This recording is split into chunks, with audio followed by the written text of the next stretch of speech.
दरम्यान भाजप आमदार सुरेश धस यांच्यावर मंत्री पंकजा मुंडेंनी टीका केली आहे। मी भाजपची राष्ट्रीय नेता आहे तरी सुद्धा धस थेट आरोप कसे करतात असा सवाल त्यांनी केला। मुख्यमंत्री फडणवीसांनी सुरेश धस यांना समज द्यावी अशी मागणी सुद्धा पंकजा मुंडेंनी केली। त्यावर सुरेश धसांनी प्रत्युत्तर दिलंय। मला समज का? निवडणुकीत मी काही वेगळ्या उमेदवाराचा प्रचार केला नाही, पंकजा मुंडेंनी एका दुसऱ्या उमेदवाराचा प्रचार केलाय असं प्रत्युत्तर सुरेश धस यांनी मुंडेंना दिलं। तर सुरेश धसांचे आरोप संपूर्णपणे चुकीचे आहेत असं म्हणत मुंडेंनी धसांचे आरोप खोडून काढले। त्यामुळे ऐन अधिवेशनामध्ये सुरेश धस आणि पंकजा मुंडे यांची पक्षांतर्गत धुसफूस बाहेर आली आहे।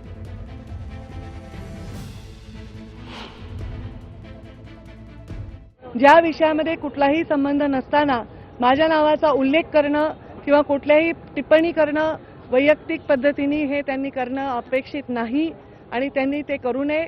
पक्षाच्या भूमिकांना ठेच पोचू नये म्हणून मी गेले 4-5 महिने नागपूर अधिवेशनापासून ते आतापर्यंत गप्प बसले, पण मी आता पक्षश्रेष्ठींना विनंती केली आहे की त्यांना समज द्यावी।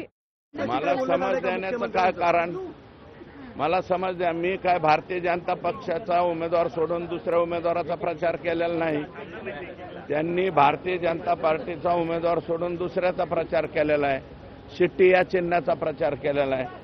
मग कारवाई करायची तर त्यांच्यावर कारवाई करा असं माझं मत आहे। मुख्यमंत्री किंवा तुम्ही राष्ट्रीय सचिव स्वतःला मानता आणि बीड जिल्ह्यात माझी एकच सीट मानता, मग कसं काय राष्ट्रीय सचिव असू शकतो?